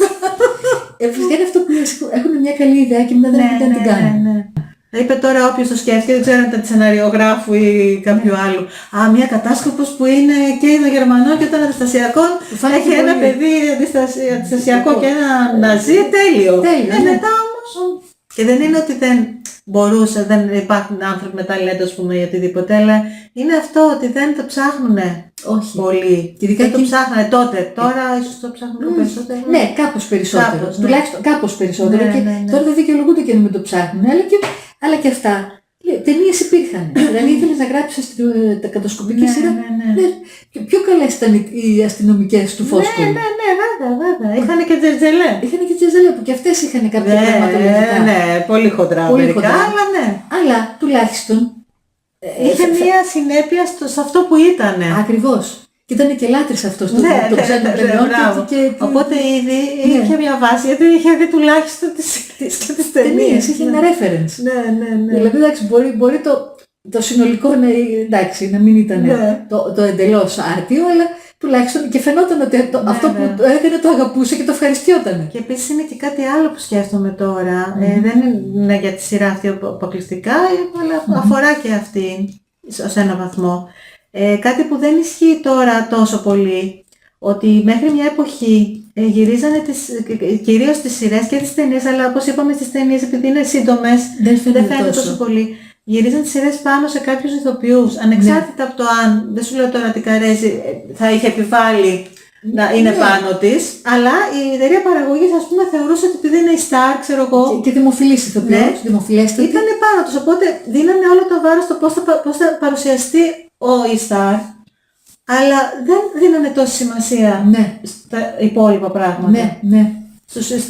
Στους υπόλοιπους χαρακτήρες, ας πούμε, πώς θα είναι, που και αυτοί από ό,τι λες τελικά δεν την είχαν σκιαγραφίσει όπως έπρεπε. Όχι. Αλλά είχαν δώσει πολύ έμφαση στο πώς θα φανεί η εντύπωση που θα δώσει. Ακριβώς, την επίφαση. Και επίσης, ο Κώστας Καζάκος που έκανε τον Γερμανό, είχε διωχθεί. Ναι, και είχε περάσει και δεν ήταν ότι πέρασε ελαφρά. Και φυλακή είχε μπει και τον είχε βασανίσει.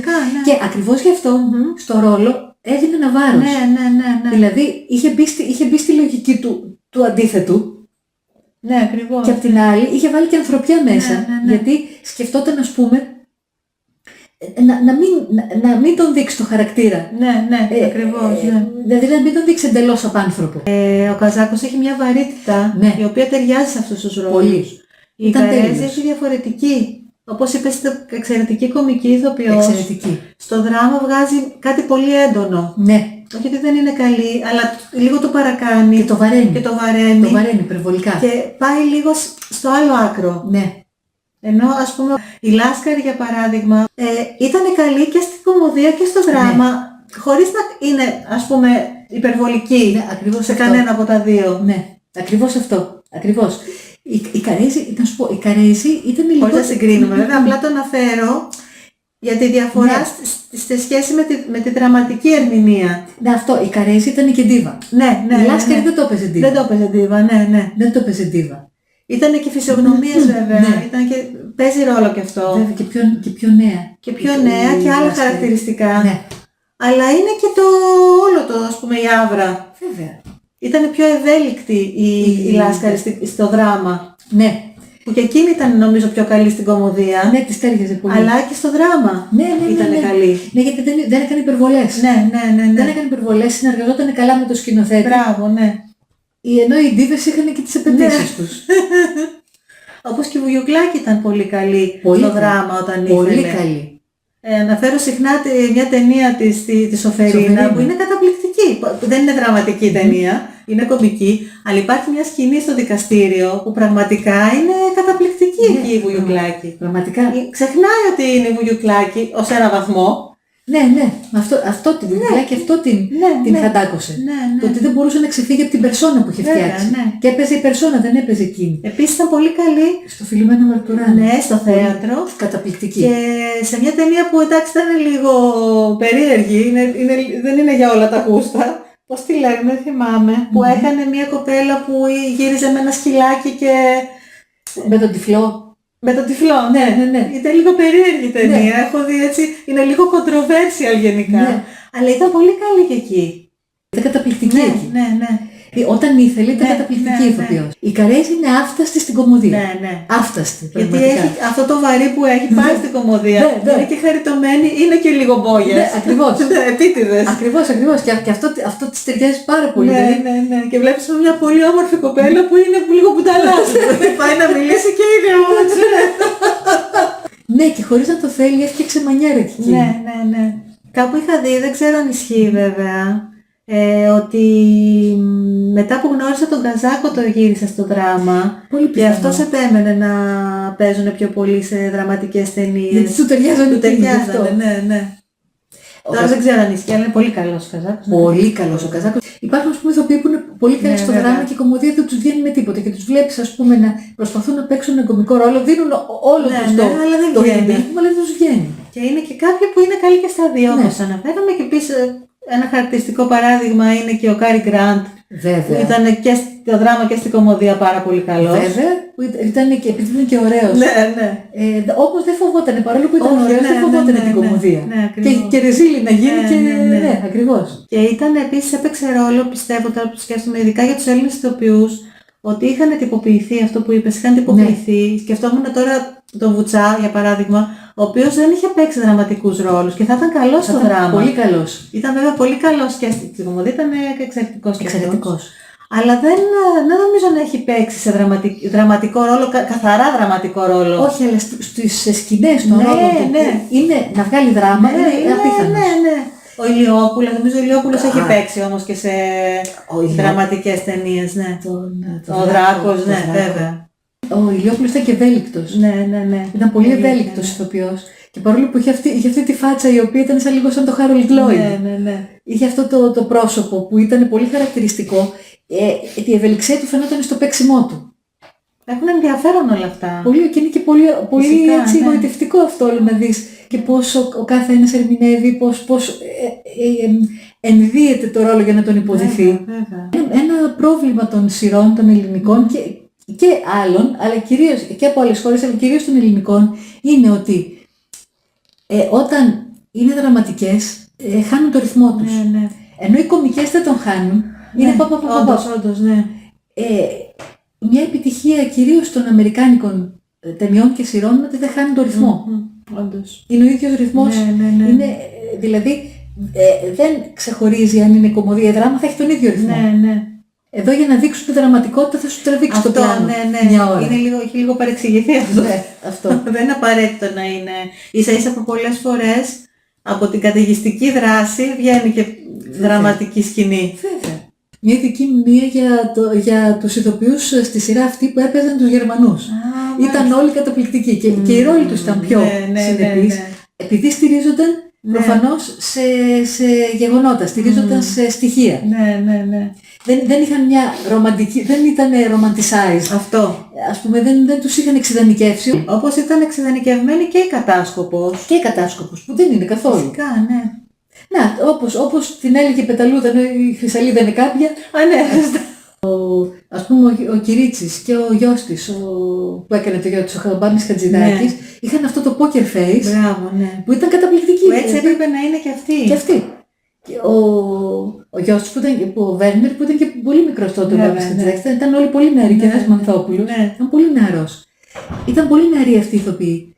Και έβλεπες πώς, ας πούμε, ένα νέο παιδί έπαιζε με το βλέμμα, να είναι όλο το πρόσωπο ακίνητο και το βλέμμα να τα καταλαβαίνεις όλα.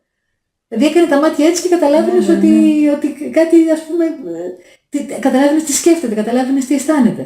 Και να πούμε ότι είναι καλοπροαίρετες αυτές οι κριτικές, είναι feedback. Δεν κάνουμε κριτική για να θίξουμε κάτι. Ακριβώς. Απλά εφόσον σου παρουσιάσετε ένα έργο ολοκληρωμένο που έχει, ξέρω εγώ, είτε είναι βιβλίο, είτε είναι ταινία, είτε είναι οτιδήποτε. Μουσικό έργο. Περιμένεις να δεις συγκεκριμένα πράγματα. Ακριβώς. Γενικά. Ναι. Όταν αυτό δεν ακολουθείται με συνέπεια, δεν μπορείς να μην το παρατηρήσεις. Και βλέπεις ότι θα μπορούσε, όπως είπε και η Μάριον, είχε στοιχεία. Θα μπορούσε να είναι πολύ καλύτερο. Βέβαια. Θα μπορούσε να είναι πολύ καλό. Να έχει συνέπεια καταρχάς. Βέβαια. Το πιο βασικό. Βέβαια. Να έχει συνέπεια μέσα στο δικό του το πλαίσιο, σε σχέση με την εποχή, με τους χαρακτήρες. Τους χαρακτήρες μεταξύ τους. Είναι αυτό που είπες, ας πούμε, που τον έβγαλε από τη φυλακή και τον έσυρε στον δρόμο και τον παράτησε μετά. Δηλαδή, εντάξει, ήταν γρήγορη η δράση, ας πούμε. Αλλά εντάξει, θέλει και λίγο. Και αυτός που είναι εκπαιδευμένος, ας πούμε, δεν μπορεί να μην είχε υπόψη του κάποια πράγματα. Για να τον ντύσει με τη στολή και να του δώσει το πιο βασικό. Θα έκανε 5 δευτερόλεπτα. Βέβαια. Εδώ στήσανε ολόκληρο να καβάλουν τα γκαρσόνια, ας πούμε, που αποτύχανε και όλοι παταγωδός εκεί πέρα στο τέλος. Αυτό ήταν το πανολεθρία. Η υπερκατάσκοπος τα έκανε σαν τα μούτρα. Μετά σκοτώθηκε εκεί. Κάποιος όμως αναγκαστικά θα έκανε αναφορά. Το τι συνέβη. Ο στρατηγός. Ωραία, ο στρατηγός θα ήταν σχέτη πανολεθρία. Η αναφορά θα ήταν το μελανό σημείο. Θα το έγραφε αυτός για την ιστορία και το καταχωνιάζανε κάπου. Αυτός θα το αποσιωπούσε όλο. Ναι. Δεν ξέρω τι έγινε. Δεν ξέρω, ναι. Ξαφνικά μπήκα μέσα και τους βρήκα όλους τους κόφτους. Τώρα βρείτε εσείς ποιος πυροβόλησε ποιον και γιατί, τι τους έπιασε ξαφνικά. Αυτό λοιπόν ήταν το βίντεο. Για τη Μαύρη Χρυσαλίδα. Βεβαίως. Μέχρι το επόμενο βίντεο. Γεια σας. Γεια σας.